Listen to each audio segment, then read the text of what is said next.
Let me give my reaction to you, Piers, okay? I just, your every rant you've just given the last hour, it's honestly, you're such a liar and a disgrace. Yeah, but you're about to do the same thing. Bring out, I'm giving you the platform. You talk about the interview. You trash me every time you come on.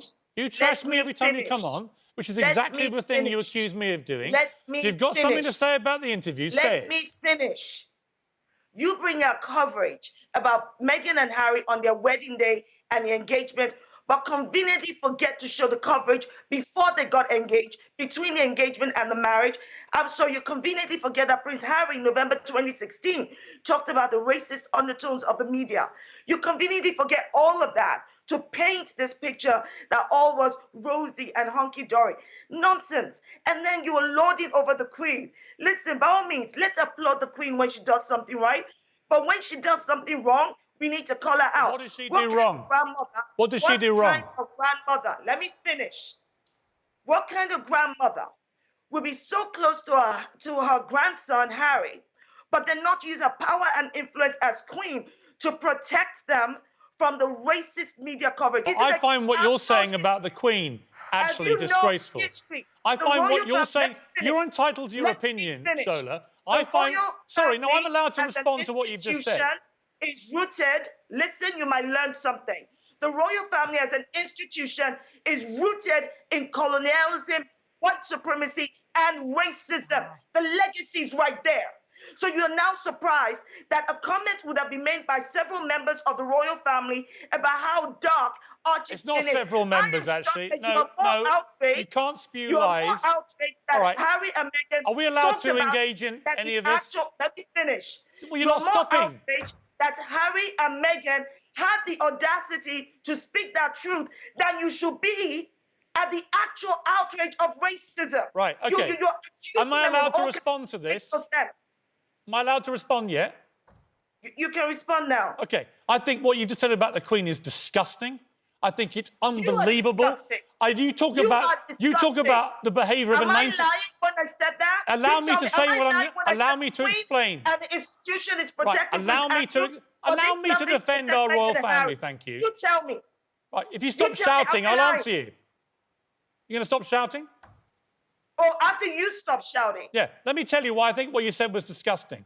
The Queen is 94 years old, right? Her husband is 99. He's lying in hospital for the 4th week, seriously ill. You talk about how could... Please let me speak, Shola. Ooh, everybody, come on, let's just stay calm. Okay, whenever you're finished. Recovery, but the reality is you cannot Shola, I'd like to finish my sentence, please. Any omissions or conduct I would like to finish my sentence. What your family has done that has perpetuated racism. Okay. You don't cover it up. Can I please finish my sentence? You have to be able to call her out when she's done something wrong. I'm going to finish my sentence now if you stop shouting at me. Here's the finish of my sentence. Guys. You talk about the behaviour of a 94-year-old monarch and you say that she should have done more.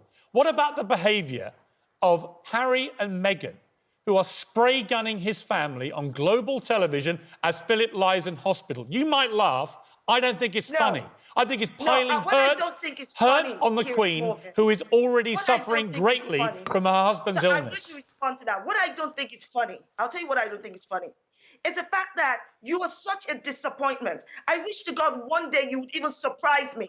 You constantly use your platform as a wealthy, white privileged man with power and influence to what a load of nonsense, honestly. The bigoted, what a load of race-baiting nonsense. And the misogynist attacks on Meghan Markle. And you do it so shamelessly. We have done more on racial issues on this show than any other show on television. You're talking... Shola, you can keep shouting. Deny that the royal family has any racist undertone or actions against the first biracial simply because you're in love with the Queen? No, I think what you're doing now... You can love the Queen, but you should be able to call out actions done by the royal family when they've got it wrong. Yeah, I'm not going to let you trash the Queen. Sorry. Just not going to let you do it. I'm not going to let you do it. But you've had your say. Let's bring in Johnson Bahari now. I presume you'll let Johnson Bahari talk, will you?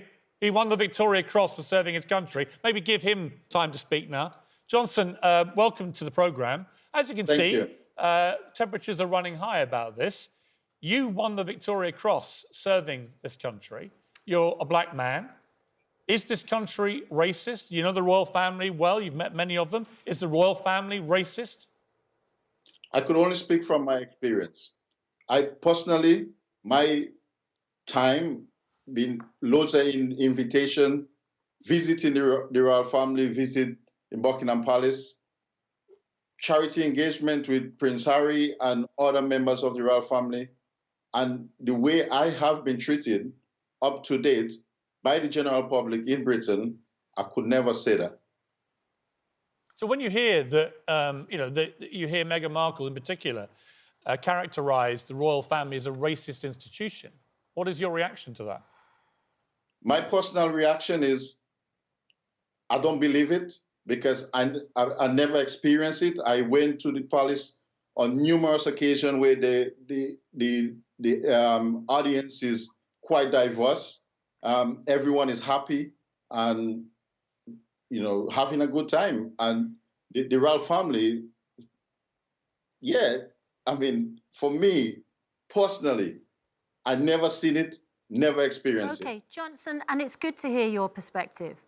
But you would also acknowledge that if somebody who had come into the royal family had an experience that she felt either with the press, had tones of racism, or the way that her son or her children were being spoken about had tones of racism, you would want those allegations to be taken seriously, would you not? Well, that's in any walks of life. Anything like that, it should be dealt with. But I don't think it should be dealt with in the public. Shall we have a listen to that part of the interview? Because it clearly is, from our discussions, the most incendiary part of the interview. Let's have a listen. Johnson, it feels like we need to know more about that conversation and what happened. Me, again, I don't believe that happened. If it happened and they feel free to talk about it, like, oh, just bring up the topic, why then they don't explain it? Well, who said it? Where did it happen? I don't believe it. And what was the context? We don't have the context. There are many families in this country who are biracial, where one parent's white, one parent's black. You don't think that those families have honest, sincere discussions about, what colour the babies may be? Of course those conversations happen. The context is... The explosive debate between Piers Morgan and Dr. Shola Mos-Shogbamimu on Good Morning Britain erupted into a no-holds-barred verbal showdown that laid bare the deep-seated tensions surrounding Meghan Markle's controversial Oprah interview. Morgan, known for his relentless criticism of the Duchess of Sussex, found himself squarely in the crosshairs of Dr. Shola's razor-sharp rhetoric as she systematically dismantled his repeated attacks on Meghan's character. With passionate intensity, Dr. Shola challenged Morgan's narrative, calling out what she perceived as systemic racism and media bullying, while Morgan doubled down on his accusations, labeling Meghan a liar and a disgrace to the royal institution. The heated exchange became a microcosm of the broader public discourse surrounding Harry and Meghan's explosive revelations, with Dr. Shola fearlessly defending the couple against what she argued were calculated attempts to discredit and marginalize them. The Oprah interview with Meghan Markle sent shockwaves through the British establishment, exposing deep-rooted institutional racism and a shocking lack of support within the royal family. Meghan's candid revelations laid bare the brutal reality behind the gilded palace walls, specifically highlighting allegations of racist conversations about her unborn son's skin color and the complete abandonment of her mental health struggles. Her testimony pulled back the pristine curtain of royal protocol, revealing a system more concerned with maintaining appearances than protecting its own members. The interview became a watershed moment, challenging centuries of royal mythos and forcing a global conversation about privilege, race, and the human cost of institutional silence. When Meghan spoke about contemplating suicide and receiving no institutional support, she exposed the callous underbelly of an organization that claimed to be a family but acted more like a cold, calculating machine designed to protect its own image at all costs. Piers Morgan, the quintessential British tabloid provocateur, unleashed another tirade against Meghan, the Duchess of Sussex, with his characteristic vitriol and unapologetic disdain. Known for his inflammatory rhetoric, Morgan repeatedly and publicly dismissed Meghan's claims of experiencing racism and mental health struggles within the royal institution, accusatorily labeling her statements as fabrications designed to manipulate public sympathy. His sustained attacks, which began even before her marriage to Prince Harry, have been a consistent narrative of delegitimizing her experiences, portraying her as an opportunistic outsider who seeks to undermine the royal family's carefully constructed public image. Morgan's relentless criticism reached a fever pitch following the Oprah interview, where he vehemently declared her account as nothing more than a calculated performance, going so far as to brand her a liar on national television and subsequently losing his broadcasting position at Good Morning Britain due to his uncompromising stance against her revelations. In a fiercely passionate defense of Meghan Markle, Dr. Shola Mos-Shogbamimu fearlessly confronted Piers Morgan during a heated televised debate, unequivocally labeling him a liar and a disgrace for his relentless and malicious attacks on the Duchess of Sussex. With her trademark eloquence and unapologetic directness, Dr. Shola dismantled Morgan's inflammatory rhetoric, calling out his pattern of sustained harassment and deliberately misleading commentary about Meghan. Her robust takedown not only exposed Morgan's inappropriate behavior, but also highlighted the systemic racism and media bias that Meghan has consistently endured since joining the British royal family, sending a powerful message about accountability and the destructive nature of media persecution. The explosive Morning Britain confrontation, Piers Morgan versus Dr. Shola Mos-Shogbamimu. The morning television landscape erupted into a volcanic display of raw emotion when Piers Morgan and Dr. Shola Mos-Shogbamimu clashed on Good Morning Britain, transforming the studio into a battleground of unfiltered discourse about racism, mental health, and the royal family's treatment of Meghan Markle.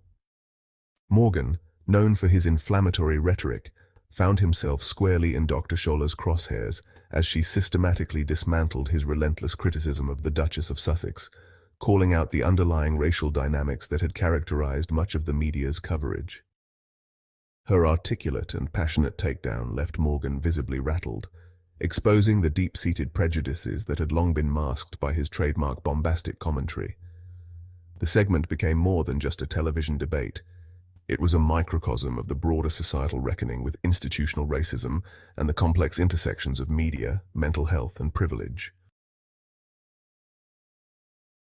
The explosive fallout, Piers Morgan's dramatic exit from Good Morning Britain. In a moment that would become television history, Piers Morgan dramatically walked off the set of Good Morning Britain during a heated debate about Meghan Markle's explosive Oprah interview, ultimately leading to his resignation from the show. The incident epitomized Morgan's long-standing confrontational approach to discussing the Duchess of Sussex, where his persistent criticism and inflammatory comments finally reached a breaking point. After storming off the set following a tense exchange with guest presenter Alex Beresford, who challenged Morgan's relentless negative narrative about Meghan, the broadcaster found himself at the center of a media storm that would effectively end his tenure at the popular morning show. His dramatic exit was not just a personal moment of frustration, but a symbolic representation of the broader media discourse surrounding Harry and Meghan, highlighting the toxic media landscape that the couple had repeatedly spoken out against. The fallout, public support for Dr. Shola against Piers Morgan's attacks. The heated exchange between Dr. Shola Mos-Shogbamimu and Piers Morgan following the explosive Oprah interview triggered a massive wave of public support, with viewers overwhelmingly rallying behind Dr. Shola's articulate and passionate defense of Meghan Markle.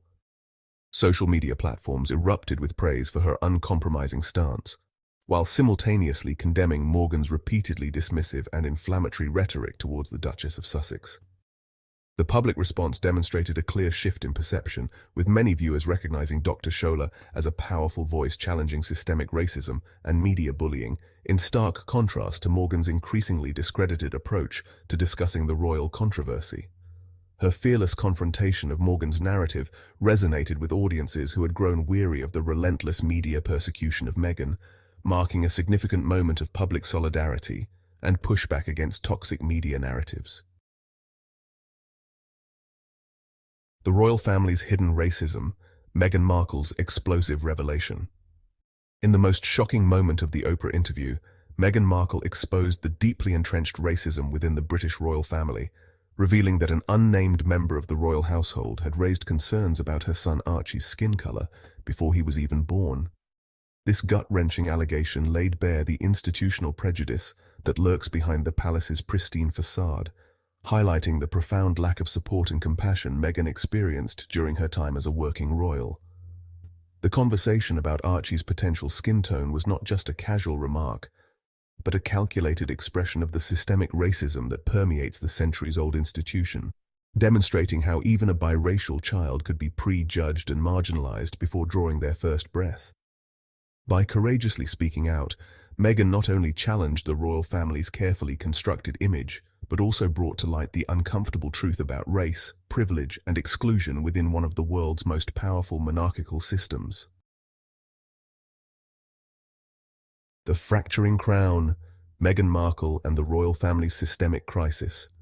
The fallout from Harry and Meghan's revelations has torn through the Windsor dynasty like a calculated surgical strike, exposing deep-rooted fractures in an institution desperately clinging to its antiquated facade of perfection. The Sussex exodus has not merely been a personal departure, but a seismic challenge to the monarchy's carefully curated narrative of unity and inclusivity. With brutal candor, they have illuminated the toxic undercurrents of racism, institutional gaslighting, and emotional suppression that have long festered within the royal corridors. Prince William and King Charles, once united in their public persona, now find themselves navigating a treacherous landscape where every leaked story, every strategic press release becomes a calculated move in a devastating family chess game. The royal family's historic reluctance to address systemic racism and mental health concerns has been brutally exposed, forcing an unprecedented moment of introspection that threatens to unravel decades of carefully maintained royal mystique. As the world watches, the monarchy faces its most significant challenge, evolving or becoming a relic of a bygone era that no longer reflects modern societal values. Breaking the silence. Confronting racism and mental health in public discourse. In the wake of explosive revelations about systemic racism and mental health challenges within high-profile institutions, it becomes imperative to foster environments of genuine understanding and compassionate dialogue. Open conversations that courageously address uncomfortable truths are not merely discussions, but powerful mechanisms for healing and transformation. By creating safe spaces where individuals can share their experiences without fear of invalidation or retribution, we enable a critical process of awareness, empathy, and meaningful change. The significance of providing robust support systems and accessible mental health resources cannot be overstated, particularly for marginalized individuals who have historically been silenced, gaslit, and denied their fundamental right to emotional well-being. Such an approach demands not just listening, but actively working to dismantle the structural barriers that perpetuate harm and perpetuate cycles of discrimination.